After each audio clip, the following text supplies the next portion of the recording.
Коалицијските партнери се уште не постигнале договор за реконструкција во владата, а неофицијални извори се дознава дека преговорите на релација ВМРО-ДПМН, Вреди и Знам ќе продолжат со несмален интензитет во текот на викендот.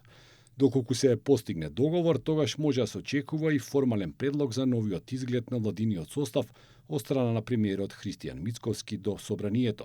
Председателот на законодавниот дом Африм Гаши потврди дека до него не пристигнал никаков допис од премиерот, навестувајќи дека согласно законската регулатива, доколку во реконструкцијата бидат сменети 6 или повеќе министри, тогаш ќе следува гласање за нова влада. Што се однесува до изборот на реконструкцијата или новите министри, зависи од тоа кога председателот на владата ќе го достави предлогот, каков ќе биде тој предлог и потоа согласно роковите во деловникот ние предлогот ќе го доставиме до пратениците и ќе ја свикаме седницата согласно деловникот.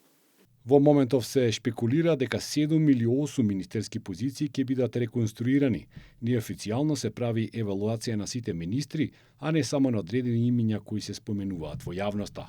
Според шпекулациите, со новата реконструкција ВМРО-ДПМН ќе ги земе ресорите здравство и социјална работа и демографија, како и евроинтеграции, а Вреди во замена ги зема правда, култура, спорт и односи меѓу заедниците. Иако за ресорот правда, според партиски извори, се уште не биле дефинитивно расчистени дилемите кој да го раководи ова министерство.